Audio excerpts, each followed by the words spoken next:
Good evening, everyone. Welcome to the Big Bend Fishing Report. I'm Captain Kenny Mullins, Captain Pat McGriff, and Captain Joel Baldry joining us today. Um, Give us just a few minutes. Send some people a link here. Um, we got a couple of people that's going to join us later on. So I'm sending them a link so we can get them on board. All right. Good afternoon, Brandon Davis. Good evening, Jason Johnson. So we got a few things we're going to go over this evening. We're going to talk about, we got some of the new Florida fishing product reels that just came out. We have that is the original Osprey CE, the carbon. I have one here that is 2 years old with zero maintenance or service done to it. And we have the new CE Pro. And these guys, they're going to get to see them and give their feedback. And this one right here, I can tell you, that's been faithful right there. That's crazy. You never greased it or oiled it? Never greased it, never oiled it, just abused it. And this is on your boat? Yes. That might be the reason, because if it's on mine, it'd be burnt up. Started already. I had to get him before he got me, y'all. Michael A-Man's be froze up and is not getting to go fishing. Yeah, you'd have to heat up the grease before he's probably not on yet, so we're safe talking about him right now. Yeah, we're safe right now. Yeah, so we're going to talk about these reels later on. We're going to talk about some tackle tips and kind of some fishing reports, some weather, some tides. I'm just going to give it a few minutes, let some people hop on. So Pat, let's go ahead and tell them how to get a hold of you. I know we normally do it at the end, but while we're getting some people hopping on. OneMoreCast.net is website, or 850-838-7541 to text or call me on my cell. It's One More Cast Guide Service, 33 years out of Keaton Beach, Florida. Joel, what about you? It's Osceola Outlaws on Facebook, or my page, which is Joel Baldry. My phone number is 850-672-2143. And I'm Captain Kenny Mullins, Real Epic Charters. You can find me on all social media platforms, and my phone number is 850-838-6101. And we'll go ahead and get started. And, Joel, what's been going on your end of the world over there around the Osceola? Man, the fish has been on fire. We got this front that moved in, and it slows stuff down a little bit. The temperature's changing. But far-wise, the trout on the flats, everybody's been catching them, 3 to 3.5 foot under a popping cork with either live, small pinfish or a shrimp. That's been the go-to right now. I mean, a lot of people still using the gulp, the white chartreuse tail. But shrimp's been the main thing. They slowed down a little bit, but as far as, under a popping cork's the key thing, it seems like, making the drift in. So how's this weather been affecting you? Terrible. The wind blowing 30, 40 mile an hour, around all them rocks and stuff is just real dangerous. I imagine it's rough on that airboat. Oh, yeah, it's rough. Ain't no doubt. I mean, I know it's been rough here. About 30 mile an hour winds on average, but the fish has been biting in it. Oh, yeah, there ain't no doubt. I've been booked every day. Usually that most calm day, you don't ever catch nothing when there ain't a cloud in sight. That's the right. Pressure change, that's when you don't catch fish. Usually the crappiest days is when the fish is biting, it seems like to me. Oh, yeah. Monday we went out, and I had to go the back way the whole way, just to get somewhere to fish. And we still wound up, a mess of fish, but, at the mouth of the river, it's 3 and 4 foot swells. So you couldn't go out that way. No. Pat, how's it been for you? Been good. Like I said, but last week when we had that front, the first day was tough. I had the same crew. We went from 6 trout to 15 trout and 3 over slots. We went out and started in 8 and 12 foot of water and caught trout for 3 hours, had 6 keepers, and then went inshore and finished up our trout limit. We caught 15 black sea bass to go with the trout and some Spanish. It's just strange. You got fish right on the bank, a cast from the grass, and then you got them out in 12 feet of water. Yeah, and that first day, that front, I limited out that day. You and I, we were in communication. We didn't set the world on fire, but we got our limit. And then that next day, we smacked them. It was. Oh yeah, it was. You what you did was incredible. What did you have? 53. It was keeper trout you threw back, and that what yeah, you said? yeah. And then this past weekend, what day was it? Sunday. I think it was Sunday. We had our limit in 45 minutes. I left early. We had an 8-hour trip. We had our limit in 45 minutes, and I said, you know what? I'm going to go do some scouting. That was Saturday. Was it Saturday? Yeah, it was Saturday. You're right. Saturday. You're right. And I said, we go do some scouting. They wanted to try some different stuff, and I went places I didn't expect their fish to be there. I'm not going to give away a spot, of course, but I got in there, and I was going after more redfish, trying to get on some bigger redfish, and every cast was trout after trout after Well, you trout. must have said it out loud. Let's go look for a redfish. That's right.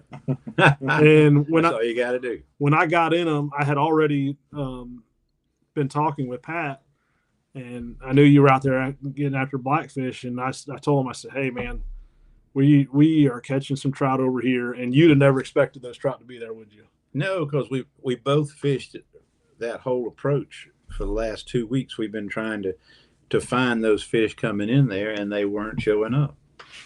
No, and just basically just out of trying to have fun and do something different, I moved into some creeks, and it was trout, redfish, every other cast. I mean, it was.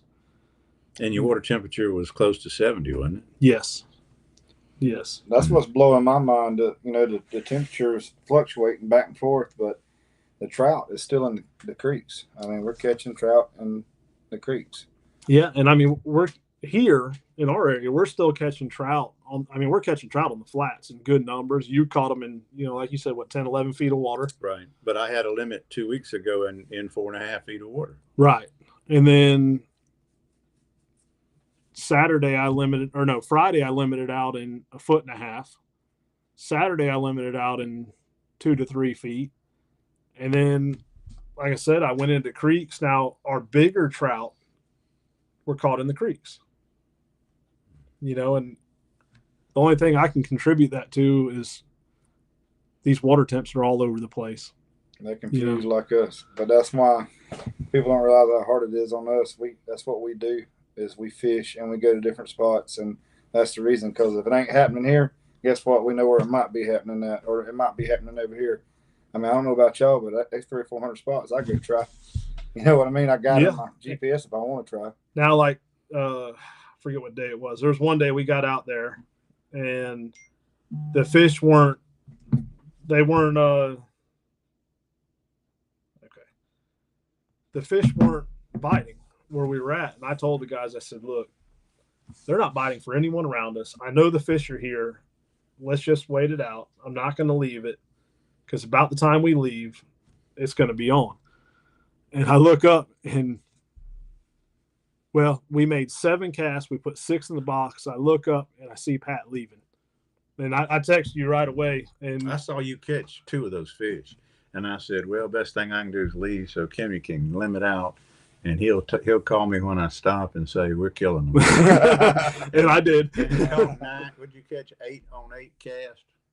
But that's the thing. I don't have the patience to sit there for 2 hours. I'm not going to do it. I'll give an area. 30 minutes is an eternity. 45 minutes, I must have died. I just can't wait on a bite that is not going on. I got to agree with you on that, Mr. Pat. I just can't camp. It's amazing if I make 3 drifts on my fish. My attitude is, if I do make over 2 drifts, I've got so many people on me, I'm not going to be able to catch those fish anyway. So I'd just rather drive off. But yeah, I saw it that day. I said, "Well, he finally caught one." And look at there, Kenny's in the front with the net. Well, that's two. And I didn't tell my charter Yeah. that you were catching fish. I'm just watching, and I'm egg beaten out of there. And I said, "Well, I'm leaving." He'll call me or text me and say that thank you for leaving. I tried to stop him, but it was I couldn't get the text through quick enough, and right as I hit send, he was taking off. I said, "Man." Well, I saw it going on. I said it's got to happen pretty soon. I was looking at the time. I was looking at the tide anyway, and how close we were to in water. And I said that water's moving now. Yeah. So these fish, if you're where there's a fish, you're gonna catch one. And I said I'm gonna go somewhere else where there is one, and that was not what happened. We fished a long time without a keeper that Friday. That was Friday. Yeah, I told them before we even left the dock, I said, look, the trout, the best trout is going to be from 11:30 to 1:30. If we're going to catch them, we're going to catch them then. And it was about 11:30 on the dot, with that peak water movement. And when it happened quick, and we were able to go and go after some reds. There were so many boats out there, though. I mean, the spots where I've been catching all the redfish were just covered up in boats. The only thing that saved me on the trout is they couldn't get in there. Yeah, they couldn't get into where I was at. It was you were the only boat up in there. Yep. Hey, Dale's on. Dale's on. Yeah. Hunting fish is the addiction. That's right. What's up, Dale? But yeah, that they and like Mr. Pat was saying about making the drifts, but I go to a spot and that's it. I go to about 10, maybe 15 minutes, but I'll tell them, I say, y'all remember this spot right here because we're gonna come back here in a couple of hours and it's gonna be a whole different animal. And then when you come back, they're like, "Man, ain't no way we was here." So I'm telling you, it's all about where that water's at. The level. In certain different spots, and that's the hard thing about figuring out down there because it changes as the weather and the pressure and everything changes. It changes and the rain from west to east. Yep, the rain's a big factor. We've had a lot of rain. How many inches y'all get down here? I think we got 4 at the store. This past one, yes, sir. It was in that. I looked in the buckets I had outside, and it looked like it was. I think it was 5.5. I believe it was more in town because when I left town that morning, it was. I'm talking about I couldn't see. Yeah, I mean it was bad. Yeah, it was. So that's that water to our north. It was looking pretty good. Almost getting too clear. Yeah, we got that northeaster push most of that color out. Yeah. I'd love to have it left in there, but they said it was blowing northwest today and west tonight, so we'll have plenty of color. Oh yeah, yeah. Tomorrow, yeah, and we'll have plenty of color tomorrow. Yeah, and by Saturday, all that runoff's going to be, it's going to be out there. Saturday's going to be coming out of the north, ain't it? Yeah, starting out of the north. We got a lot of water movement Saturday and Sunday. I know it's going to be good fishing. Yeah, when it starts coming back. Yeah, I won't be out. I won't be out there tomorrow. I'm my boat was repowered today. It's finished. I just got to go pick it up. Had a busy day today. So we'll kind of talk about Pat, you mainly been fishing live bait? I fished all artificial out offshore, and then when we moved inshore, we threw pinfish and shrimp, and there didn't seem to be any difference. And I think we could have caught them on plastic under cork. I just didn't. It wasn't any point in me catching them. I had 3 people on the boat, and we didn't need but 9 fish, and they were biting. And when we went 3 for 3 on the front of the boat and 2 for 3 on the back, I didn't pick up a rod. Yeah, I just let them catch the fish. But we had, like I said, we had 3 overslots that we threw back, and those fish, that boy was fishing pinfish. The man with the shrimp was catching nice trout, but he wasn't catching the overslots. Well, Friday and Saturday, I had shrimp on the boat and ended up throwing most of those away on Friday. Saturday, whenever we went around just kind of doing a little scouting, we finally just anchored up in one creek mouth and just pitched shrimp and went ahead and finished out most of them. But the vast majority of our fish came on soft plastics. We were catching. And how are you rigging them? So on Friday, I was throwing paddle tails on an 1/8 ounce jig head. But I do have a picture to share on what I've been catching them most days. Saturday, I went back out and again started with the paddle tails, which was watermelon slice, assassin. Sea shad, No, the big one. the 5-inch. Yeah, the 5-inch didapper, isn't it? No, Yeah. no. You fish a didapper. Yeah, didapper, 5-inch didapper. Through those, through the Slayer gumbo, and also through the Z-Man diesel minnow, which is a 4.5-inch, I believe. It didn't matter. I will say that that watermelon slice is hard to beat. It doesn't matter what it is. What shape you mean? Yeah, what shape it is, size. I'm just talking about that color in general works for me very well the majority of the year on the flats and the creeks. I don't know what it is about that color, but they like it. I say it's a red glitter. I'd have to agree. But you use a regular watermelon red. I've used the watermelon red and the watermelon slice and catch more on that slice. Well, that's because the way they don't have the glitter in half of it, so it's throwing a smaller silhouette. It looks half as big as it is because of what I call the rime part. Right. That green where back it's on just green without the glitter in it. So here, Joel, we're going to teach you something.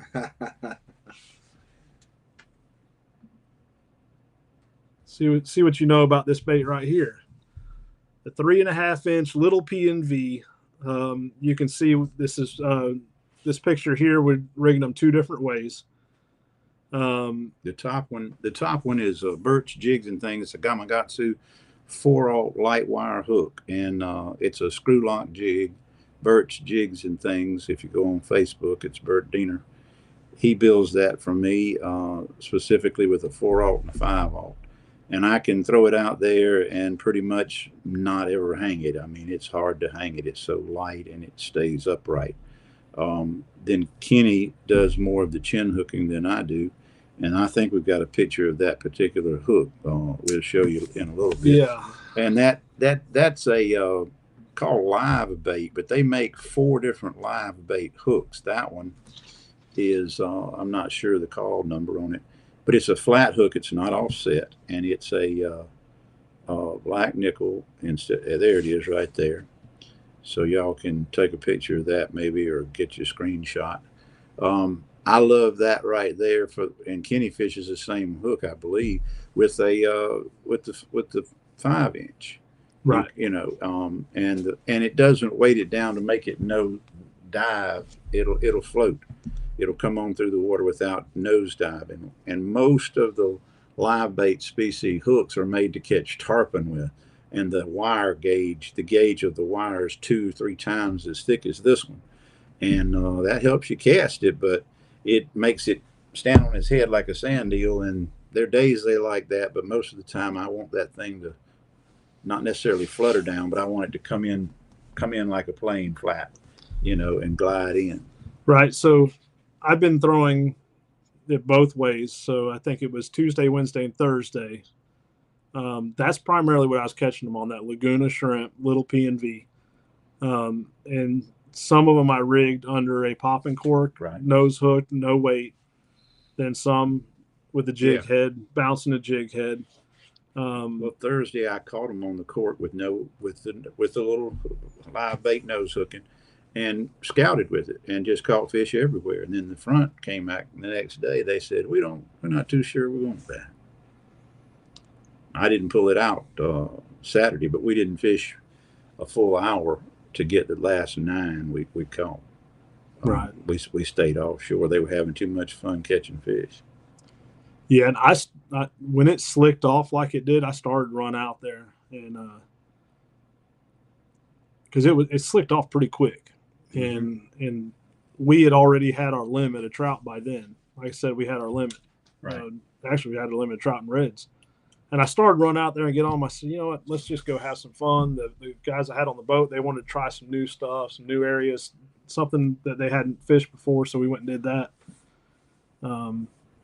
Like I said, threw some different baits. And right now, the way these water temps are, it's all over the place. And, you know, I started seeing some ballyhoo and some glass minnows showing up on the flats. I saw some ballyhoo over by the channel while I was catching bait that Friday morning, or that Thursday. I don't know which day it was. Thursday. And then it gets cold and they push back out again. Right. You know, it's well, those mackerel out there in that depth we were in. There's a lot of them. We must have lost 30 jigs. I mean, they cut us off continuously. And those mackerel are good size, some good size fish. You know, they're not all little bitty guys. So it's that migration, you know, they've got to be following bait. They don't come up here because they don't know where they're going. They're following bait. So those mackerel tell me there's a lot more bait out there in a little deeper water. It just hadn't made its way in yet. right. And what's it? It's going to get back down in the high 40s this weekend, isn't it? Yeah. It was 45 this morning. And the water temp reflected that. I mean, it plummeted this morning. And what did you say it got up to? 62 went from 62.5 to 68. So in the morning, it's probably going to be in the high 50s. 59, 60, something Yeah, like it's going to be that. in the high 50s. Probably get up to mid 60s throughout the day. Yeah, if it warms back up to 80 by Sunday, it'll probably get back where we need it to be. When you hold 65 overnight, you're catching fish. When it drops back down on them, they kind of go through recovery again. Yeah, I can't remember what day it was because it's kind of running together. I told you I was running through an area and I seen ballyhoo, I seen shrimp jumping out of the water. I mean, we were on the fish and it was blowing 30 miles an hour. We shouldn't have been out there, but I mean, the fishing was on fire. I think that was Wednesday. Was it Wednesday? Yeah. Yeah, and then, you know, like I said, shrimp everywhere. But then by the time Friday came, there were so many boats out there because it had calmed down and weather was halfway decent Friday, Saturday. I couldn't fish that area. And then when I ran through, I didn't see any bait there. I'm like, yeah, don't know what happened to it. But, you know, then I ran to another area and seen ballyhoo again, and the fish were there. You find the bait, fish are there, obviously. And the fish that I've been bringing back to the docks the last week have been very healthy. Right. Yeah. The deep fish and the shallow fish were healthy as they can be. They couldn't have any more trout in the sack, is what my daddy used to say. I will say, and I don't know if you've noticed this, I think we're going to have a late spawn. Well, yes and no. I saw some eggs that were pretty good size to be March, first week of April. But like I said, The majority, seen plenty though, of fish that don't have very right. That's what I'm eggs. saying. It's Right. Well, so- I think the fish getting the shrimp out there in deeper water, I think those were my fish that had better egg development. Those fish inshore hadn't had anything to eat. Their stomachs are distended and contracted. They're not eating, or they haven't been eating up until we caught them. The fish offshore were spitting up shrimp. The inshore fish weren't showing anything. I didn't mark the two, but I'm sure that's what was going on. Yeah, they starve them. But I mean, like I said, there's two different sets. You know, there'll be an early spawn and then a later on spawn. Correct, with the trout, Mr. Pat? Yeah, they can spawn for 4 months across the spring to summer. right. They do spawn twice though. Their eggs are not all developed and loose like marbles in a bag. They're actually more like grapes that hung to the vine, and they don't release usually. But 40, what I've read, 40 to 60% of the eggs go out the first time, usually the majority, and then they lay the next moon. That it enables the fish to be more prolific and survive if there's a catastrophic weather event that kills that hatch or kills those eggs that are laid. Then they're still survivable for another, and sometimes I've read in Texas, they said some of their fish spawn 3 times, but everything I've ever read for Florida said twice. But Texas is more, they go on down to tropical. They got a lot more really hot weather down there, so those fish probably have the temperature to spawn 3 months. Right. it's more spread across the year. They don't have hardly any cold weather compared to us from that latitude. Yeah. So hopefully, hopefully this is the last front we see come through. And Knock on wood. yeah, I mean, it's Yeah, really. about the time we thought spring had sprung, winter sticks its head back out there. That's how you know. I didn't mind the frost. We usually have a frost within 10 days of Easter. I didn't mind the one before it, but I don't want to have one after it. Welcome to Florida. Yeah, but what's the bait been looking like where you're at? Man, the shiners is moving in. They ain't really much smaller bait. The pinfish is starting to show up, and that's why it's really hard using the shrimp, because especially in the mouth of them creeks and stuff, they ain't as soon as you throw it down, it's either that or a small trout knocking it off. There's a lot of short trout, and that's what I didn't say a while ago. There's a lot of shorts. A lot of shorts piled up. There's a lot of shorts on the flats. I mean, so that's one thing I was doing the other day, Pat. When you saw me, I was in real tight. Most people couldn't even get in there, but I was catching good trout. And then once I hit those short trout, I turned around and went back. Because, we'd go through 8 or 10 short trout to one keeper. Right. And I turned around, went back, and I stayed in those bigger trout. Well, that's those areas that super shallow where that water stayed warm overnight. Right. And temperature didn't drop. And those fish are just hanging in it for sanctuary. But these other areas where your bite's not that extended, there's less little fish mixed in there.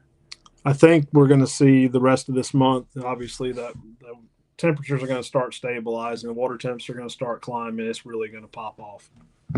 Talk a little bit about your topwater. You did a little topwater fishing there one day. Was it Saturday? Yeah, I think it was. Yeah, actually, my best topwater days was when it was blowing 30 miles an hour. Oh, okay. That was Wednesday, Thursday. Yeah. Tuesday, Wednesday, Thursday, I think it was. Most people doesn't throw topwater. They want it to be slick. Right. My best topwater bites is when there's some chop. Obviously, when you can't spot the plug and you don't know where it is when he hits it, it's one, more fun. Two, it's more frequent, and three, it's bigger fish. Right.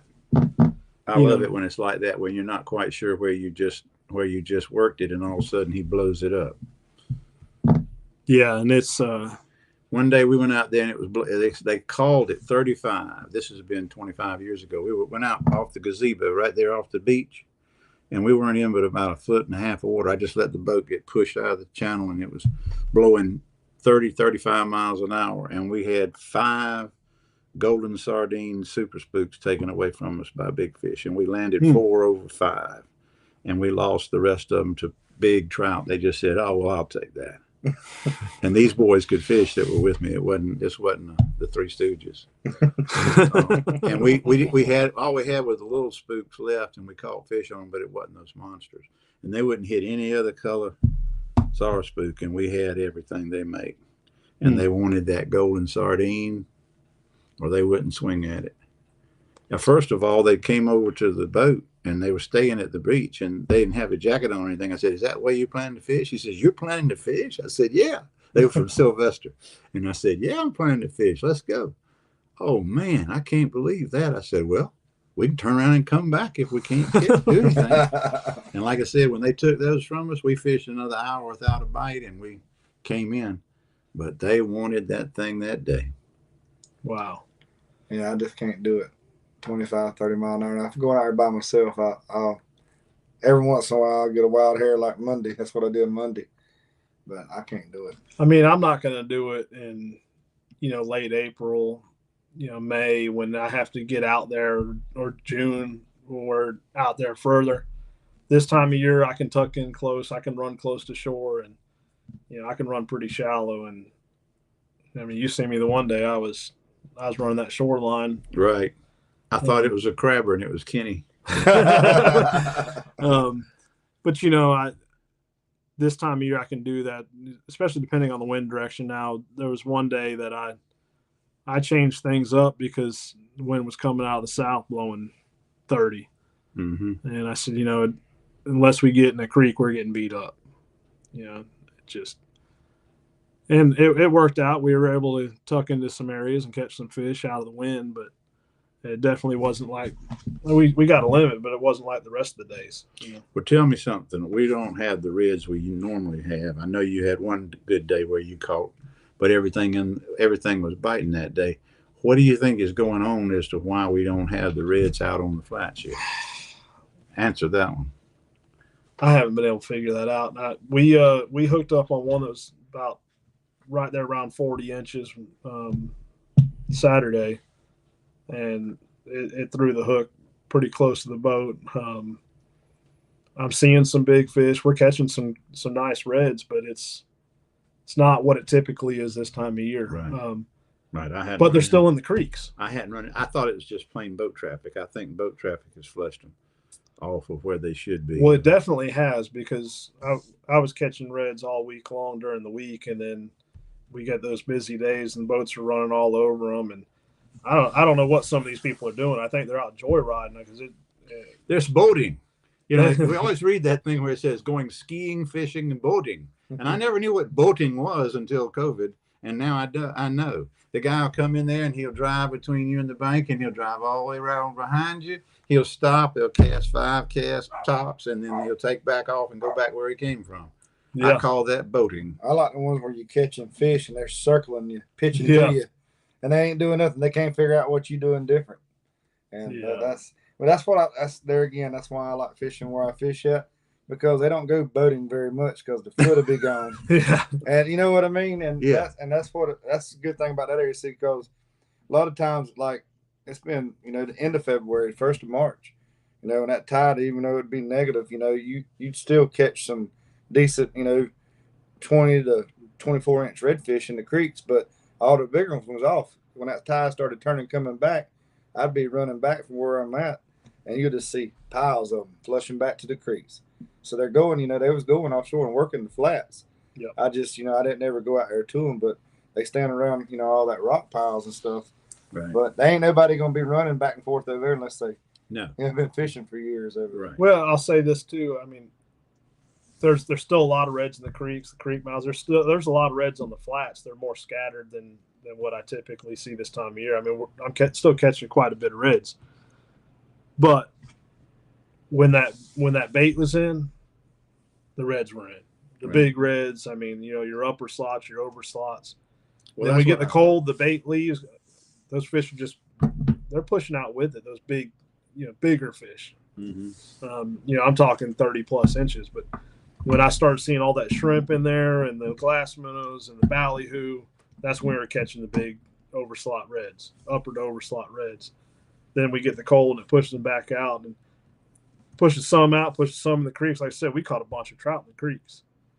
I mean, reds in the creeks, along with the bigger trout. But once all this, it won't be long. It's all going to stabilize. The bait's going to be all over the flats, and it's going to be good.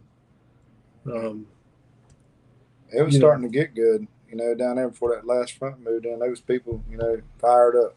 This is that time, and that last front come in, it locked them down a little bit, and they was confused. The trout was scattered out. And, they were making their drifts and the only thing good about Facebook to me is the fact that it'll tell those people if they didn't catch fish on Friday, it'll cut a half or a third of the people that would normally show up at Keaton won't be there. And I love it when the front happens right where it's like last Saturday. Saturday was perfect, but they didn't know it because they had not been catching fish during the week. But they still and I wasn't posting many pictures during the week. Right. You didn't post, and I didn't fish because I wasn't going out there in that 20, 25, 30. Most of my people were there to watch that court go in, and you couldn't even find the court. I believe it.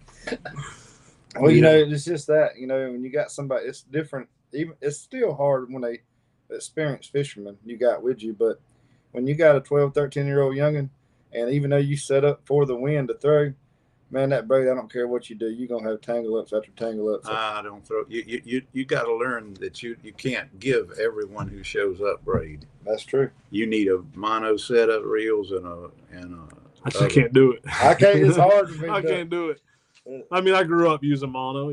Obviously, telling my age a little, but It's just hard for me to go, especially popping a cork. I don't like that stretch. Yeah. Yeah. I don't. All right.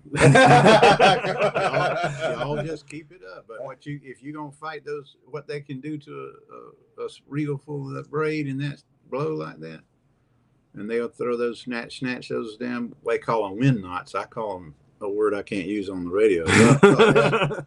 I said they just plain don't know what they're doing and they're screwing up. But so anyway, we had a question come in from David Bosch. Says, what are you seeing in terms of lost grass? Tons. Yeah. Tons of lost grass. Most of it is to our north from Keaton. What's the delay on that? That dark order we had from that 11 to 15 inches of rain 4-day event we had the last week of June of 23. And Kenny and I both backed off of where we like to fish, which is north of Warrior's Marker. And we've had to really change our game up. We had to fish south of that and bounce all over and find fish. But those fish continued to replenish where we were fishing because they were coming from up north because they couldn't see well enough to catch a fish. And our fish, you have to remember, don't have a shrimp to eat in June and July and August when that happened. Yep. It happened in June, so it was July, August, September, and then by September when the water cooled, we got a couple of northeasters, blew that color out of there, and we went right back to fishing where we were before. But you could go up there and you couldn't catch a fish, could you, Kenny? No. You damn sure couldn't catch a limit. But No. you might catch one fish an hour, and I mean that's not what we get paid to do. No, and that some of that area is where I relied on all summer long for redfish. I mean, I had one flat there that I stayed on redfish all summer, and they weren't there last summer because of that. And if you'll do the math, look, July, okay, those fish laid their eggs. August, September, October, November, December, January, February, March. Oh my goodness, look at there. An 8 or 9 month old trout is this long, and that's in that area is full of them because that's where they had to spawn because they weren't anywhere else. Right. Those fish were flushed down there and they spawned down there, and that's why you got that tons of little bitty trout. I'm talking about 6 to 8 inch fish, and the density of them is because 4, 5, or 6 miles of water north, those fish move south. That's where they lived last year. That's where the babies are. And you can go up north and you can't catch a fish because there's no highway for the pinfish to go in there. Or these other fish, there's nothing for them to follow up in there. And I was hoping. I'm seeing some grass come back, and it's going to come back. Oh, it will, but it'll take it 2 years to flush it back the way it was. Now, I was hoping we'd see more rock grass grow in during that time. I'm not seeing it. I'm not yet either. But the water temperature hadn't held itself long enough for the rock grass to get a start. If the rock grass gets that start early, it'll outperform that other grass and it will take over. But we didn't get warm early enough. No. If we have a full warm March, that's when that rock grass will go. Yep. And it's not going to do it this year. Man, it holds some fish. Yes. And you lose some good ones in it, but it's worth the fun because they come running out from under there like a bass under a log. Now, the grass to the south, we took a big hit from the urchins. I think they estimated it was 3,500 acres. I don't even want you to say that again. That grass is coming back. I've been out there. I've looked at it. And Brent's that's 2 years. on. That's 2 years now. You gonna send a location or I can go out and check it out every now and then? Sure. You can throw a dart from Keaton to Grassy, and the urchins ate every bit of it. That's crazy. All the way to Piney, and they ate their way across Doghead. It's coming back strong though. That's good to hear. But it's been 2 years since that worst of it. It wasn't last summer. It was the summer before that, wasn't it? In the scallops. Yeah. And the state, you know what the state's answer was? What? to collect them and release them somewhere else. That's what they did in St. Joe Bay. Well, I would release them, all right, into a green waste mafia dumpster. So Captain Brent Woodard is going to hop on in about 5 minutes and give us a report for his area. In the meantime, I want to talk about new reels. I've been fishing with Florida Fishing Products for a while now. Show them what you were showing me. This is the older reel. Spin the handle and let go of it, and get it up in the light up there where they can see it. So this one is move it over here so the background is yeah. Clear. This one is 2 years old, and it has been abused. I don't rinse my reels. I don't oil my reels. The drags have been just perfect. The line roller has not went out on me. A couple of them, I replaced the rotor assembly because the bell springs went out. This one I have not done anything to. The ones that I did do that to were dumped in the water. They were dropped in the water. Or live well. Now, I did have one. I took it brand new out of the box 2 years ago. The first day, I look over and my client is loosening the handle. I said, "What are you doing?" "Oh, I'm just fidgety." Tighten it back up. Next thing I know, I hear splash. Never even made a cast with the reel, brand new in the water. And it took a while to get it back up. I'm like, well, that thing's shot. I called Florida Fishing Products. He said, "Hey, $40 includes the shipping. Get it to us. We'll take care of it." I had it back in less than a week. That's outstanding. And it was perfect. And you can see this thing is still. I'm not throwing this thing away, obviously. Mm-mm. So this is the Osprey CE, the carbon. It is 5.2 to 1 gear ratio, and it weighs 8 3/4 ounces. So both of y'all got to handle that one. This is brand new out of the box, Osprey CE, the same exact thing. Feels about the same. I know Pat handled it. Yeah. It has 22 pounds of drag and 5.2 to 1, 8.75 ounces, like Kenny said. And it will 9 stainless steel bearings. Right. Plus 2 Eco Seal bearings. So this is the original CE 3000.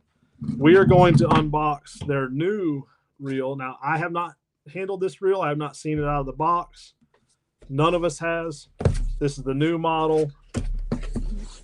It is a higher gear ratio. It weighs 3/4 of an ounce less. This is the Osprey CE. It has a fancier Pro. bag. Yes. What's it say as far as specs on it? The specs on this one, 22 pounds of drag, 6.2 to 1 ratio, 8 ounces. So 25, 1/4 of an ounce heavier. And I tell you, first off, I love this color. It looks sharp. That's a sharp looking color. Oh man. it's blue. You gonna give that one to me to test out? Ooh, listen to that. You know what that sounds like? I'm real happy with the old one. You got an old one right here works just good. Yeah, I mean that's a great reel. But I've got one of these reels. It was before these people built them, bought them, and it was like a check it out, ring or whatever. Yeah, so this one. You feel a difference. Oh yeah, yeah, and I know they said all the bearings in this one are sealed. That's outstanding. You hear that? All the bearings are sealed.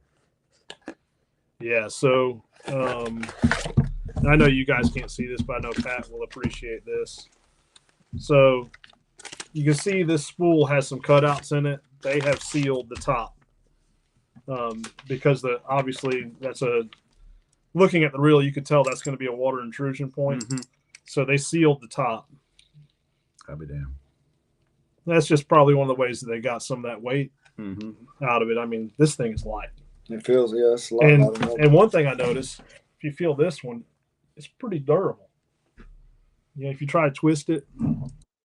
I don't ever do that to a reel. Why would you do that? Cuss Kenny. Well, this one He's used to hanging up on rocks. Well, He wants to- no, when you catch big fish and you feel it torque a little.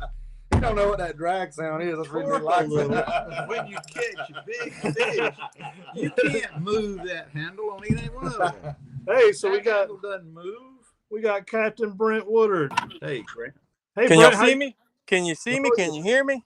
Oh yeah, we can hear you. We wish can we see couldn't see you, but we can hear you. I know that's the new feature Kenny got going on me. Yeah, so Brent, we were just unboxing the new Florida Fishing Products Osprey CE Pro 3000. Don't let Joel tear it up. Why's it got to be Joel's already asking if I'll give it to him. Yeah, Kenny's going over pulling on the thing, trying to see if it's going to break or not. Hey, you gotta test them out. It seems pretty smooth. Yeah, it's a good looking reel. I like the way that drag sounds. It's kind of like it's got a longer click in it. I don't know. Yeah, I do like that. So the old drags kind of quiet. Yeah. That's not the drag. That is called the line out alarm. Well, yeah, And that was written by a Yankee outdoor writer. you could tell. And the line out alarm tells you that the line is going what, Brent? Away from you, When you should quit going doing out. It's going out. You got to quit reeling. If a Southern boy had named that part, he'd have called it the stop reeling, damn it. That's right. That's exactly what I say every single time. Yeah. Okay. I give them one chance. I usually go, all right, now don't reel against the drag. Then when they do it the second time, it's to stop reeling, damn it. That's the one thing I like about the louder line out, whatever Yankee term that Pat just used. Anyways, they can hear it and you can say, hey, you hear that sound? Quit reeling. That's a fact. Or you That's end a up fact. with those knots that Joel was talking about. That's right. Put it in that case for me. That's right. Yeah, that is a nice case, isn't it? Mm-hmm. What size is that one? This is the 3000. Yeah. I mean, that's pretty much what I use for. Oh yeah. That's the best all around really for us, I think. Yeah. And if you need anything different, you're gonna have to go to a total, you know what I mean, like tarpon or something, obviously. But it'll handle everything we're usually throwing at. Oh yeah, I got to remember how this thing went in there. You know. So Brent, how's the fishing been in your world? It's been pretty good, man. It's been it's kind of the same go around as last time. We've been catching a lot of black drum. It's kind of been our little buffer up until about a week ago. The trout finally started pushing up for us, and catch them. I did run one trip in Cedar Key since last time me and you talked. First one I've ran in a long time, and I even gave my clients the fair warning. I said, hey, I've been running in Horseshoe, and we can give it a go. We gave it a go and ended up with 13 trout, and with 3 people. So I was happy with it. I think the redfish bite's starting to pick up over there again. Same thing. You can't go wrong with redfish and Horseshoe. And like I said, the trout are just now kicking off. Just like it is for y'all. It seems to be like a week. We're about a week or 2 behind y'all. It kind of seems like, to be honest with you. Yeah, It's usually the other way around. Yeah. Yeah. So what have you been catching them on? That's what I was just digging into. We caught some the other day.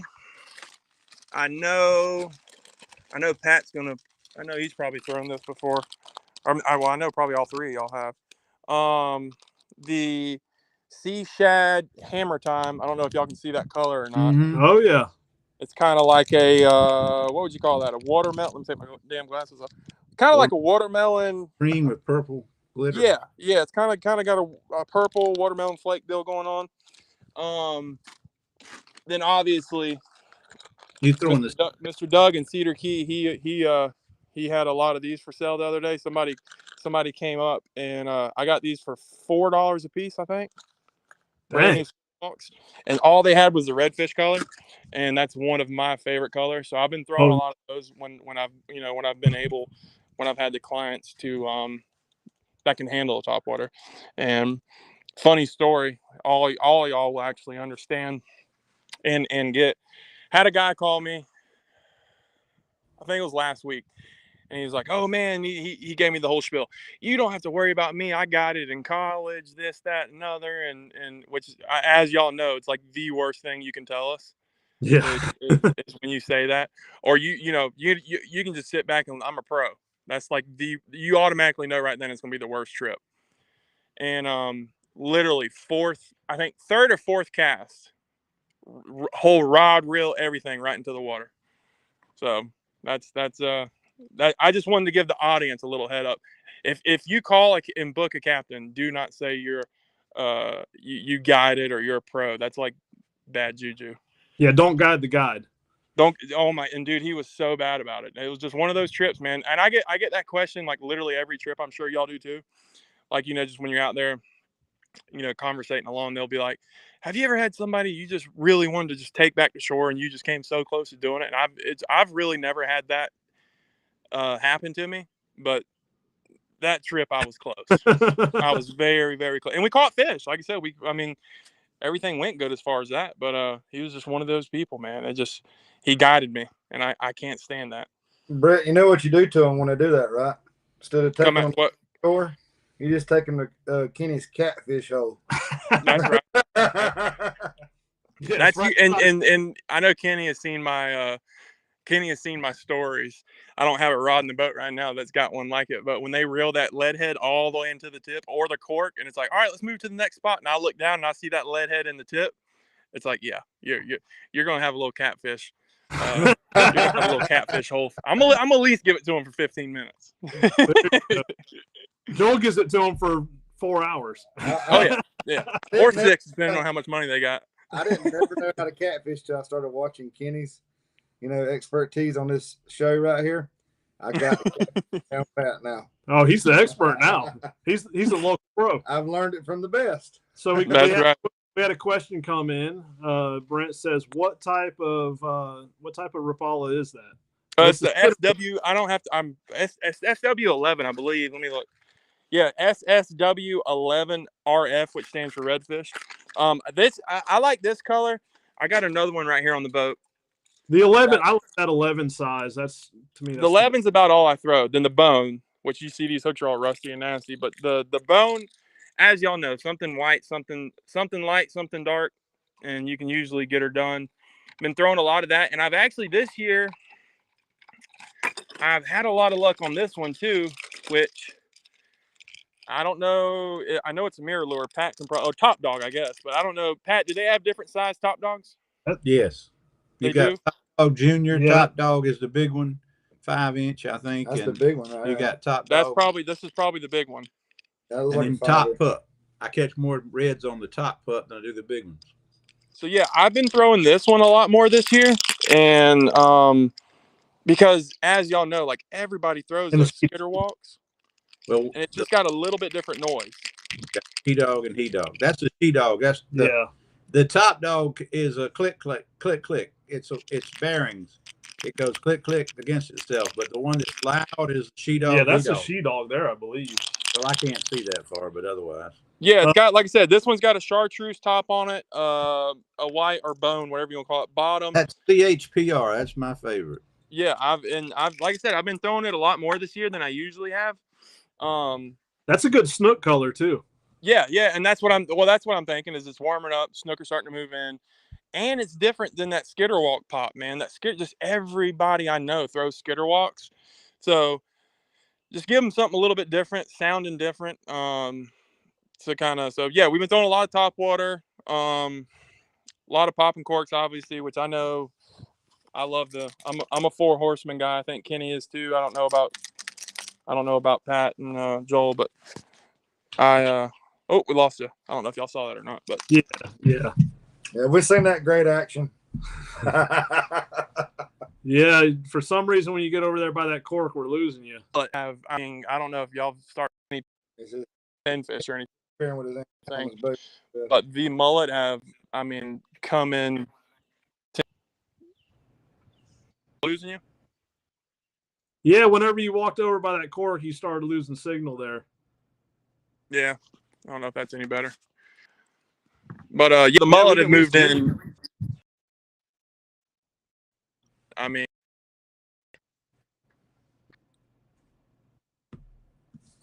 Bye-bye.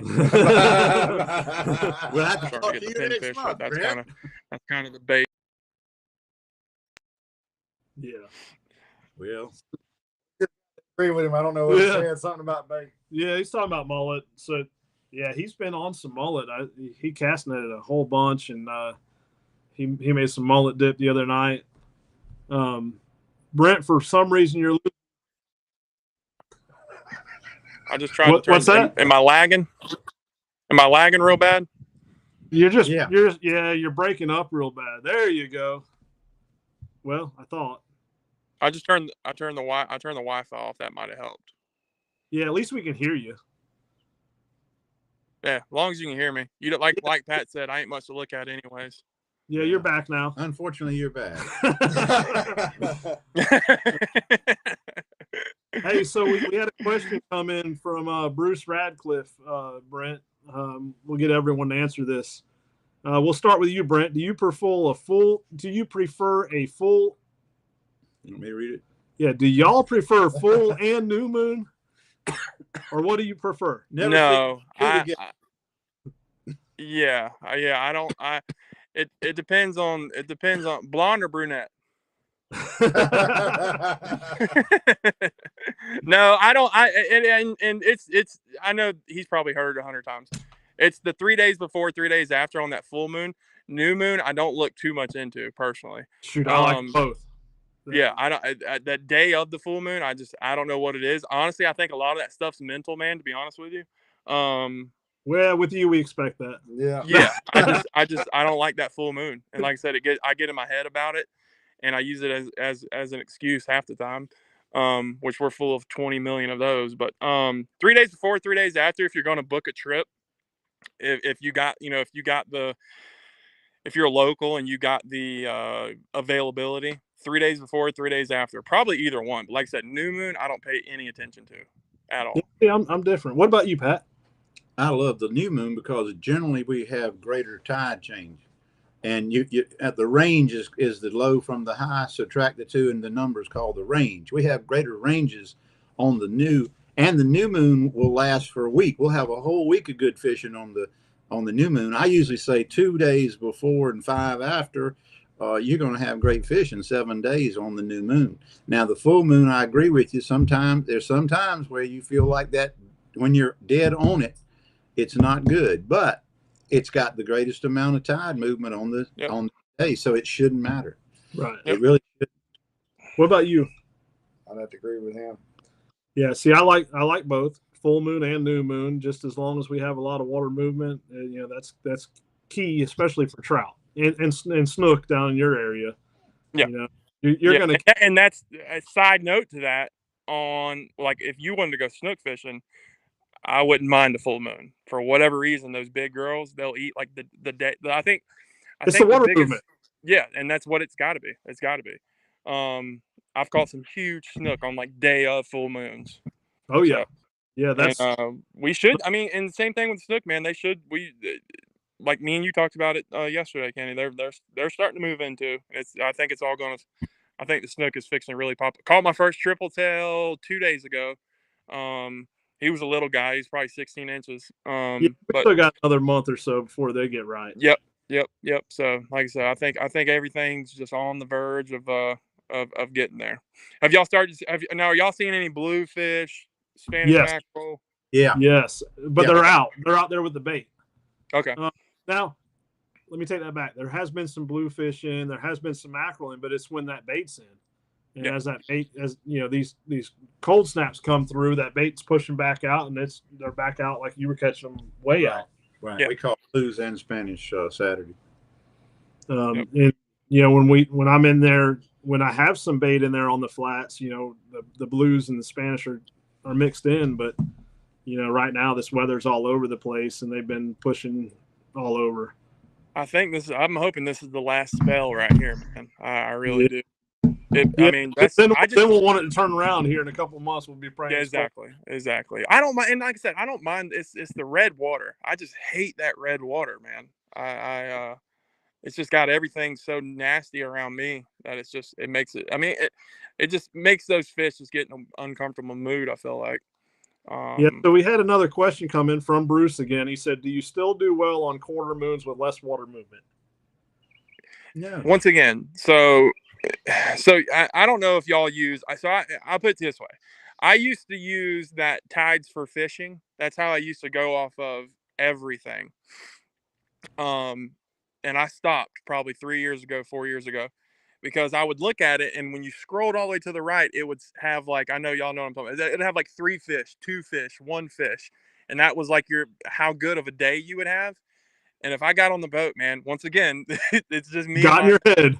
Yeah, I got in my head, dude. I got in my head. So I quit. Like I said, I don't pay attention. The full moon, you can't ignore that, right? Like Pat said, you got crazy high water, crazy low water. You can't ignore that. Everything else, I don't really see it affecting me as far as we got to catch the fish. That's our job. If But- I mean, I might still- move more. Who knows? Now, I think, Pat, you and I will agree, and probably Joel, those quarter moons with less water movement is the lesser bite. Right. And part of the reason now is we don't have the cuts and the creeks and the water you fish, I think, is more, what's the word? It's more estuarine than our water. We're more on open flats. And if we don't have a current out there a mile offshore in June, you're not gonna catch any fish. You've got no options. You can't go run fish bars because the fish hadn't been in there for 6 weeks. You can't go in a creek. They're not in there. So we're stuck. So there's these little, I make a rule and try not to book a charter unless the charter picks the date. If it's less than 2 feet of water in changing during the day. If I don't have a 2-foot range, I'm not going to set up a trip. Now, if somebody calls me from Iowa and they're here on Wednesday and they want to go Friday, we'll go. Yes. Right. Yeah. But he picked the day. I didn't. Yeah, and I pretty much, most people that fish with me, that fish with me regular, they know. They're already looking at the tides before they even book a trip or before they even call me. Right. Or they'll call me and say, hey, how's the tides for this date? So That's right. It definitely. this is a good question. This is a Pat question right here. How will the eclipse affect tides / fishing? No idea. I'm Brent. Brent can have it because I'm going to be like, No. I'll give Brent's answer. I wouldn't pay any attention to it. The fish don't know about the moon. They don't know what stage it's in. They don't know when it came up and when it went down and when the moon rose and when it set. They don't know when it's eclipsing and when it's not. They just know the water. They're movement. damn fish. Their brain will go through the second guide on your rod. Get over it. If you can't outsmart a trout, you need to go play golf. That's a fact. So That's let me a ask you this. I had a question today, but yeah, I mean, it's more about the water movement. But This gives you a here's smaller window. here's a good question for you. It's not about the eclipse. No. So how do sheep's head know where to go? Every year they go. How do they know? Do you know? The same way a monarch butterfly flies all the way from Michigan to damn Mexico. It's up to God or nature, depending on which you believe. And I don't care. So you don't think they have a GPS? I think they got a GPS. I can tell you this. A friend of mine took his open dive for his dive course out of Black's Marine, which at the time was in Port St. Joe. And they went out to the Empire Mica. You know what that is? The ship that sunk out there. It's like 360 feet long. He said at 80 feet, the water went through a deep, dense, ugly color, and then boom, it popped gin clear. And he said you couldn't see the entire boat because of the sheep's head. And guess what month it was? August. And why was the sheep's head there? Water temperature. And how did That's he what I would have guessed. And Yeah. how did he find it? How did he find the temperature? He moved until he went, oh, I like this. This is good. Oh. So he comes ashore to spawn. He hits the shore. If he spent his lifetime in Port St. Joe, he never saw Taylor County. So the same fish just move in shallow and back offshore.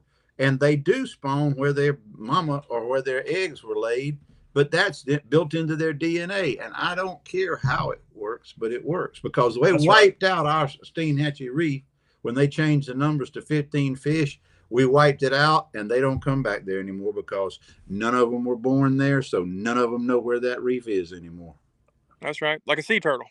Yeah. Okay, yeah. If you pave the parking lot and she doesn't lay her eggs there, pave the beach and she doesn't lay her eggs there, there ain't gonna be no baby turtles. That's a fact. Yeah. So I caught one 2 days ago. A baby sea turtle? A baby sea No. turtle? Don't trying to get me locked up. How good did that No, I caught a sheep's head, and The she was net or big. cast net? Yeah. Net or cast net?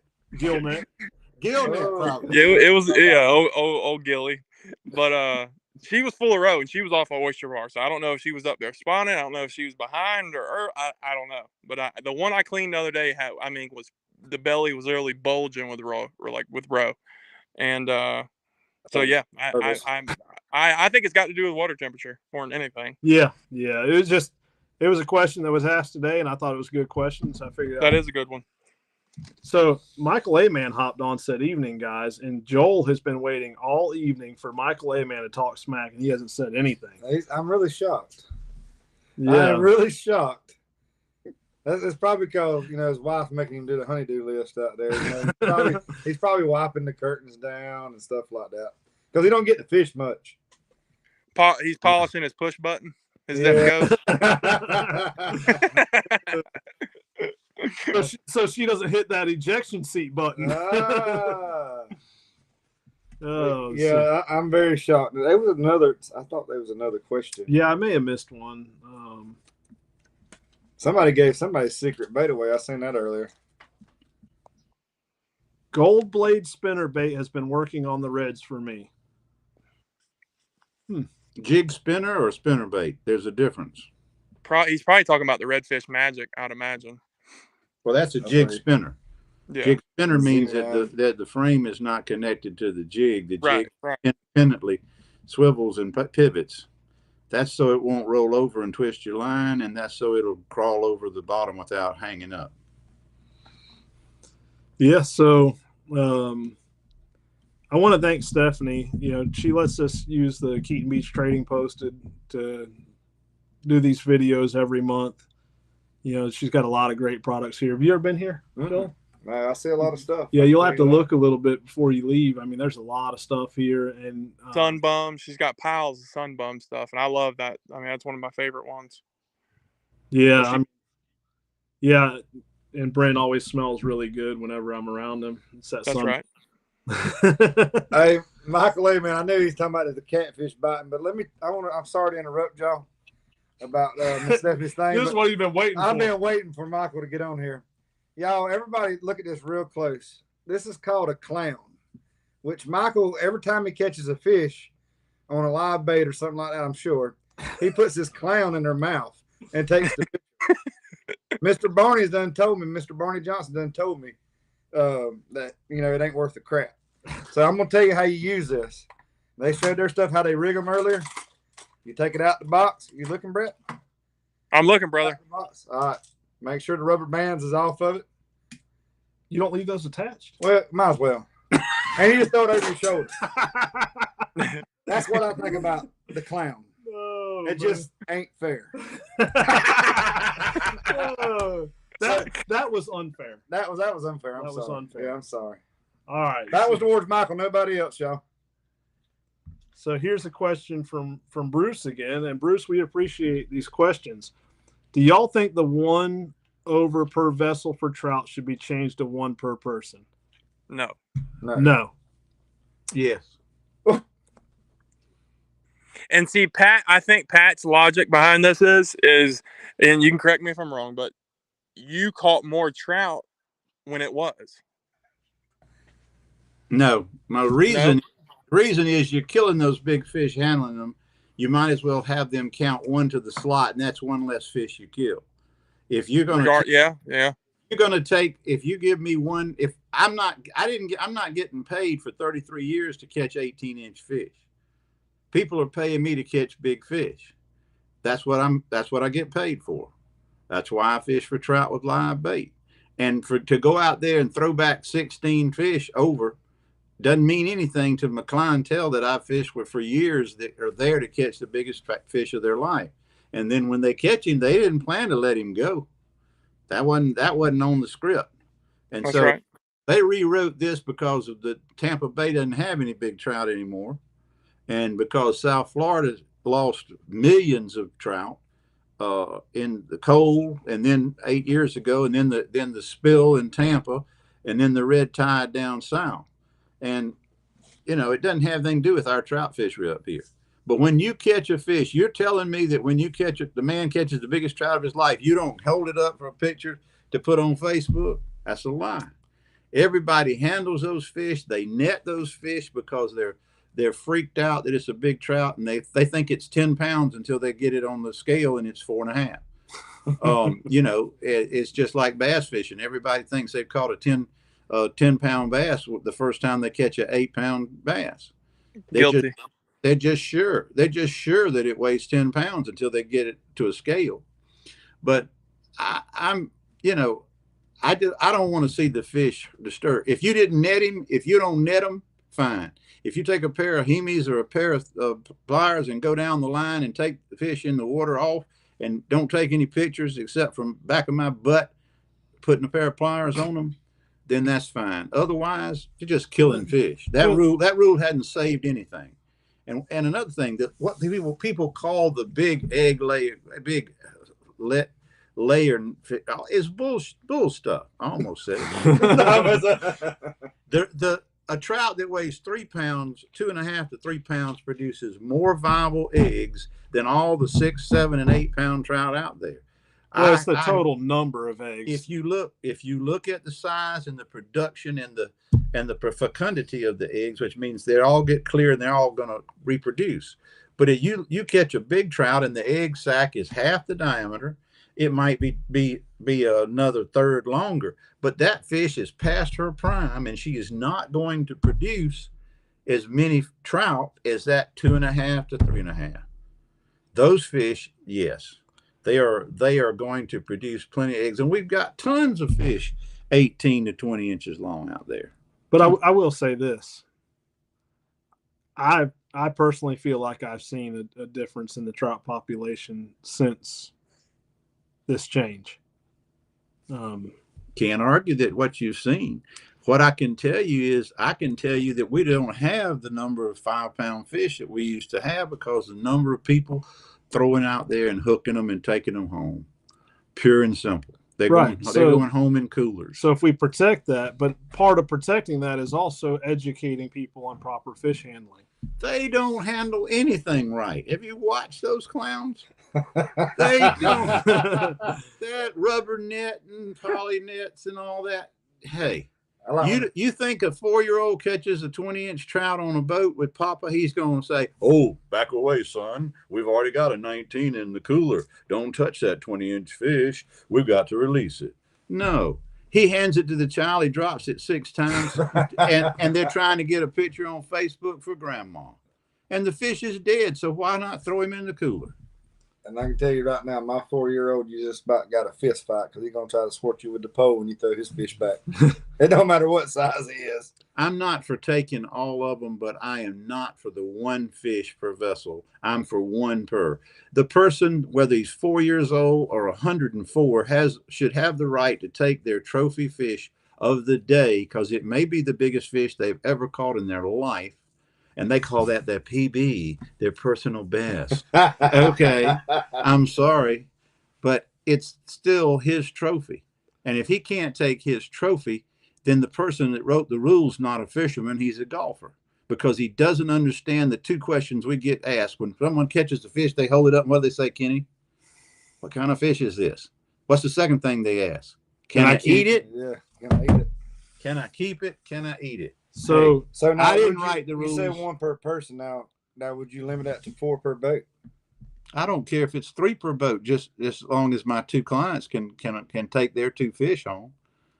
I would take a 2 fish or a 3 fish limit would be great. Now what? Yeah, so 3 per vessel. So other states have recently went to no fish over say 19, 20, but you can keep 1 over 30. With the Reds, they do that. This is trout.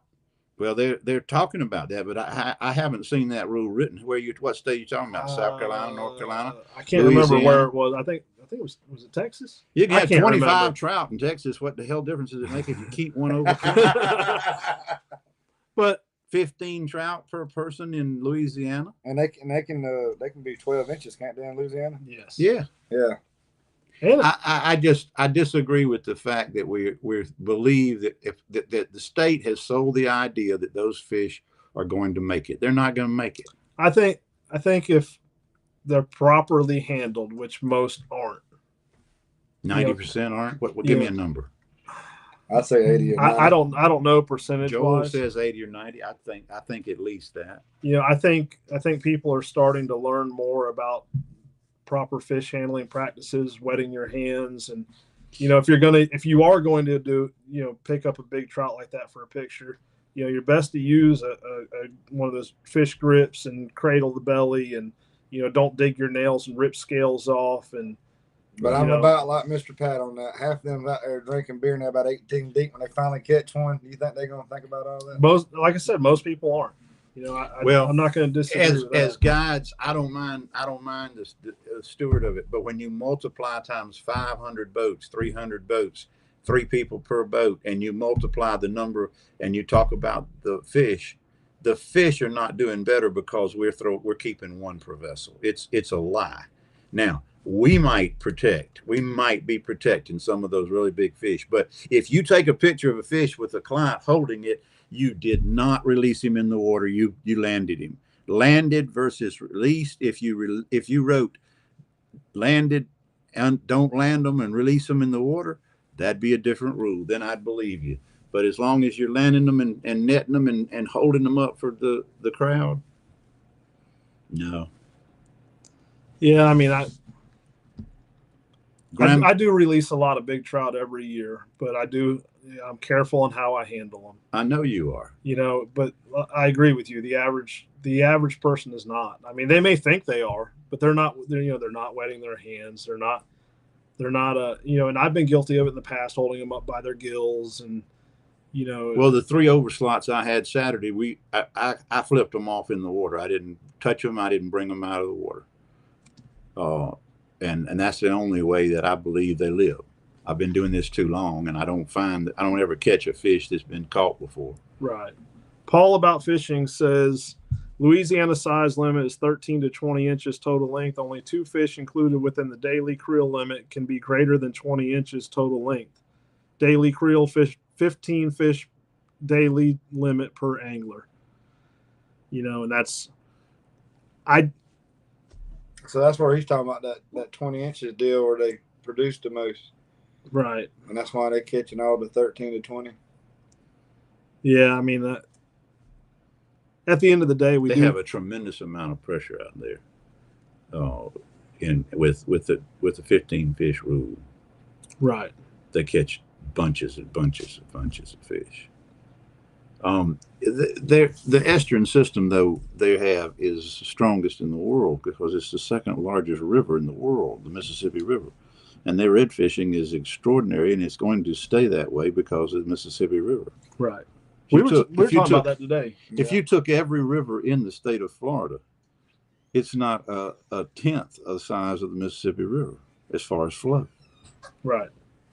So And they do a lot of releasing. We had a comment. Redfish, don't they? Yeah, they do.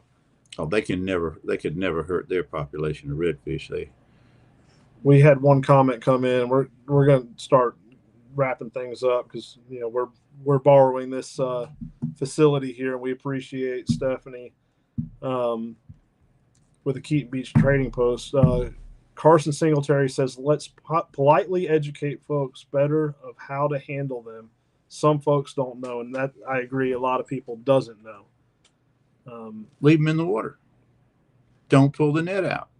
Take a pair of pliers and go down to the plug or to the hook and remove the hook from the fish. This is not rocket science. Now, if they want a picture, if they want a picture, wet your hands. He's First thing, wet your hands. What's the purpose of the slime on a trout? It's a antibiotic. It's an antibacterial. It's an antibiotic, and it's an escape mechanism. Right. So first thing, wet your hands. And everyone talks about rubber nets, and rubber nets, they're not going to take off as many scales as a what do you call it? But they're going to take 3-4 times the slime, because the surface area touches the fish. It's going to do more damage to the fish with the slime. And if you put the net under the fish and lift the fish and don't actually scoop him and pull him on board with the net, you can't teach people that. Most people can't net a fish given 3 weeks notice and a note from God. So what Pat's saying is put the fish under the net just in case the hook comes out. Yes. You have something there. Like the net under the trapeze artist. Yes. You hope you don't use it. Right. Wet your hands, cradle the belly. The best thing is to put a fish grip in that jaw so that if for some reason it does flop out of your hand, you're still holding on to that fish and keeping it from smacking the deck of your boat. Get your picture, get it back in the water. If you are going to measure it, wet your board. Make sure that you don't put it on a hot board and there's some water there, and get it back in the water just as quick as you can. Real quick, Steve wanted to know the name of that brand. You mean Don? Don Steve. It's a Florida Fishing Products. This one, the new one, is the Osprey CE Pro. So one thing Florida Fishing Products has done is they've categorized them in good, better, and best. This being what they classify as best. I'm drawing a blank right now. I think it's the Bahia is the better. I can't remember the best. So the Osprey CE Pro, I will say this probably isn't for everyone. I mean, it's not designed for everyone. Can everyone use it? Yes. Is it necessary for the average person who may only go a few times a year? No, you're probably better off buying one of the lower models. I think this original CE is pretty comparable to that Bahia, which is a great reel. All of them are great reels. The CE Pro, because it has much better sealing, more sealed bearings. I like the higher gear ratio.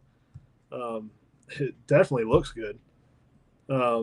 Any of their products are great. And I'll tell you, when they first came out and I first started using them, I didn't like them. There were issues. I'm not going to sugarcoat it, but what new product doesn't have issues, or new company?